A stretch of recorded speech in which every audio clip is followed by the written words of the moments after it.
peux me noter ton numéro de téléphone, sinon je peux les appeler lundi. Et puis toi, la même chose, tu peux noter ton numéro de téléphone. Alors, je vais m'arranger comment faire avec eux.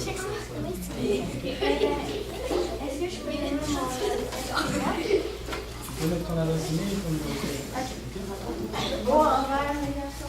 Bonjour, ça va? Est-ce que tu veux choisir un t-shirt?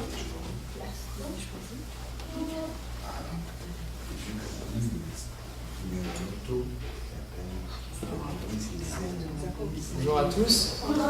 Donc vous avez le privilège de participer à la première édition du Goûter des sciences à Montréal.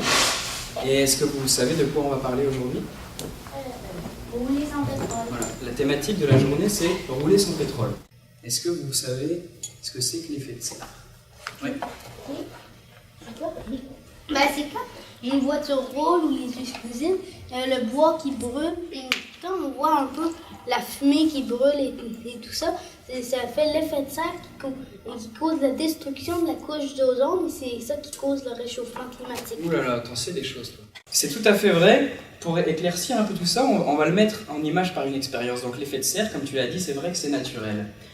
Et sans l'effet de serre, il ferait très froid sur Terre. On en a besoin pour conserver une température moyenne d'environ 15 degrés. Mais le problème, comme disait très bien Vincent, c'est que nous, on va puiser des ressources dans le sol et on va les remettre dans l'atmosphère. Cette bouteille représente notre atmosphère, avec de l'eau, l'air de notre atmosphère, et nous, on va réchauffer, parce qu'il y a le soleil, avec nos mains, en la compressant. Vous pouvez y aller avec les deux mains, vous avez le droit,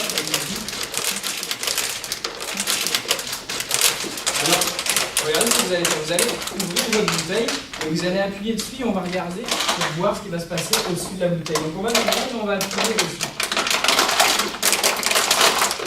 Est-ce que vous avez vu quelque chose? Alors, moi j'ai pas vu grand-chose, mais parfois on peut voir un petit peu de fumée. On va ajouter, on va imaginer que on fait comme l'être humain est en train de faire, c'est qu'on va puiser des gaz, des ressources du sol, et on va les mettre dans notre bouteille.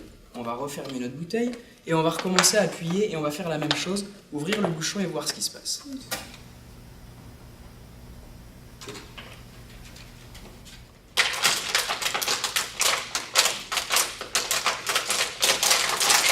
D'accord ?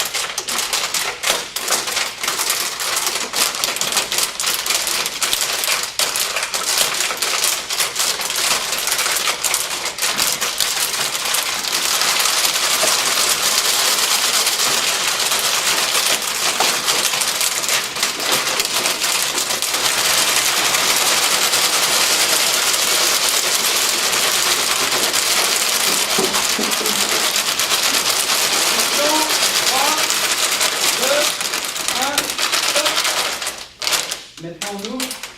Laissez-vous un peu, on veut voir juste le haut des bouteilles. Et puis appuyez sur la bouteille. Qu'est-ce que vous avez observé? Oui. Avant, quand on n'avait pas mis l'allumette, c'est pas fumé qui est sorti quand on a ouvert la bouteille. Mais quand on a mis l'allumette et qu'on l'a checké, quand on l'a ouvert, il y a de la fumée qui est sortie. Donc vous avez tous vu un petit nuage de fumée? Ouais. Là, c'est comme si on avait créé un nuage de pollution en fait. Mais on a aussi ajouté des gaz dans l'atmosphère. Et quand vous avez écrabouillé la bouteille, vous avez réchauffé l'intérieur de la bouteille. Qu'est-ce qui se passe quand on réchauffe l'intérieur de la bouteille? La couche d'ozone, ça détruit. Mais quand on réchauffe la bouteille, il y avait quoi dans la bouteille à part l'air? Il y avait de l'eau. Quand on réchauffe de l'eau, qu'est-ce qui se passe avec cette eau? Il y a de la... L'eau s'évapore. Donc quand vous avez réchauffé, vous avez fait évaporer l'eau. Et l'eau qui s'est évaporée, les particules d'eau se sont accrochées aux particules de gaz que vous avez ajoutées et ça a fabriqué un nuage. Et ça, apparemment, paraît-il que ça augmente l'effet de serre. On parle de réchauffement climatique, mais là, on entre dans un autre débat et c'est plus moi qui vais pouvoir vous parler de tout ça, mais je vais inviter monsieur Loïc Daigneault, qui est le président de Voitures électriques du Québec.